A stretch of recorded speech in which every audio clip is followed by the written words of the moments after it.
ನನಗೆ ಇವತ್ತು ಹೇಳ್ತಾ ಇದ್ದಾರೆ, ಯಾರು ಇವತ್ತು ಅಮಾವಾಸ್ಯೆ ಇದೆ, ಹಬ್ಬ ಇದೆ, ಎಲ್ಲರ ಮುಂದಲೂ ಪಕ್ಷ ಇರುತ್ತೆ, ಮಾಧ್ಯಮ ಎಲ್ಲ ಬರ್ತಾರ ಅಂಥೇಳಿ ನನಗೆ ಉದಯಣ್ಣ ಅವ್ರ ಟೀಮಿಂದ ಕೇಳಿದ್ಮೇಲೆ ಖಂಡಿತವಾಗ್ಲೂ ಇಂಥ ದೊಡ್ಡ ಸಾಧನೆ ಮಾಡಿರೋಂಥ ಸಿನಿಮಾಗೆ ಪ್ರಚಾರ ಕೊಡೋಕ್ಕೆ ಖಂಡಿತವಾಗ್ಲೂ ಮಾಧ್ಯಮದವ್ರು ನಿಮ್ಮ ಜೊತೆಗೆ ಇರ್ತಾರೆ ಅಂತ ಹೇಳ್ಬಿಟ್ಟು ಹೇಳಿದ್ದೀನಿ ನಿಮ್ಮ ಪರವಾಗಿ. ಹಾಗಾಗಿ ಎಲ್ಲರೂ ಬಂದಿದ್ದೀರಿ, ಭಾಳ ಖುಷಿ ಆಯಿತು. ತುಂಬಾ ಲೇಟ್ ಮಾಡಲ್ಲ ಅಂತಲೂ ಮಾಡಬೇಡಿ ಅಂತಲೂ ಹೇಳಿದ್ದೀನಿ ಟೀಮ್ಗೆ, ಯಾಕೆಂದರೆ ಸಂಜೆ ಎಲ್ಲ ಪಕ್ಷ ಇರುತ್ತೆ ಅಂತ ನಂಗೆ ಆಗಲೇ ನಮ್ಮ ಬಾಂಡ್ ರವಿ ಅವರು ಎಚ್ಚರಿಕೆ ಕೊಟ್ಟಿದ್ದಾರೆ. ಈಗ ಅಣ್ಣ ನೆಲಮಂಗಲಕ್ಕೆ ಹೋಗಬೇಕು, ದಯವಿಟ್ಟು ಬೇಗ ಮುಗಿಸಿ ಅಂತೇಳಿ. ಮುಗಿಸೋಣ, ಇದು ಮುಗಿಸೋವಂಥ ಕಾರ್ಯಕ್ರಮ ಅಲ್ಲ, ಈಗ ಶುರು ಮಾಡ್ತಿರೋಂಥ ಕಾರ್ಯಕ್ರಮ. ಹಾಗಾಗಿ ಈಗ ಸಮೀರ್ ಅವರು ಹೇಳ್ದಂಗೆ ಸುಮಾರು ನಾಳೆಯಿಂದ ಪ್ರವಾಸ ಕೈಗೊಂಡಿದ್ದಾರೆ. ಇಡೀ ಮಾರ್ಟಿನ್ ಟೀಮ್ಗೆ ಒಳ್ಳೆಯದಾಗಲಿ. ಗೊತ್ತು ಹೀರೋ ಅವರು ಧ್ರುವ ಸರ್ಜಾ ಅವರು ಭಾಳ ಹೆಂಗೆ ಅಂತಂದರೆ ಭಾಳ ಫ್ಲೆಕ್ಸಿಬಲ್ ಅವರು.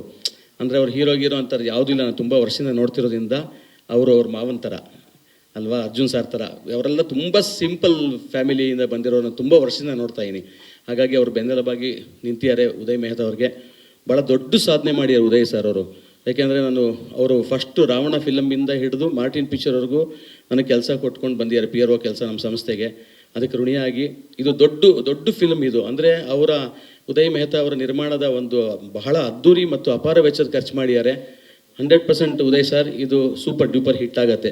ಪ್ಯಾನ್ ವರ್ಡ್ ಅಂತ ಹೇಳಲ್ಲ, 100% ಹಿಟ್ ಆಗುತ್ತೆ.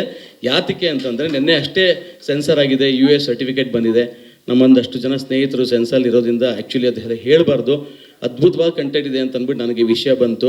ಹಾಗಾಗಿ ಅದನ್ನು ಧ್ರುವ ಸರ್ಗೂ ಕೂಡ ಅದನ್ನು ಶೇರ್ ಮಾಡಿದೆ. ಆಲ್ ದಿ ಬೆಸ್ಟ್ ಇಡೀ ಮಾರ್ಟಿನ್ ಟೀಮ್, ನನ್ನೂ ಸೇರಿಕೊಂಡು ತುಂಬ ಒಳ್ಳೆಯದಾಗಲಿ, ತುಂಬ ಚೆನ್ನಾಗಿ ಹೋಗಲಿ. ಉದಯಣ್ಣಗೆ ಎಷ್ಟು ಸಾಧ್ಯ ಆಗುತ್ತೋ ಅಷ್ಟು ದುಡ್ಡು ಬರಲಿ ಅಂತ ಕೇಳ್ಕೊಳ್ತೀನಿ. Thank you. I am also really excited for October 11th. Thank you very much. Just day and night ಕೆಲಸ ಮಾಡಿ ಇವಾಗ ಮಾರ್ಟಿನ್ ನೋಡ್ಕೊಂಡೇ ಬರ್ತಾ ಇದ್ದೀನಿ.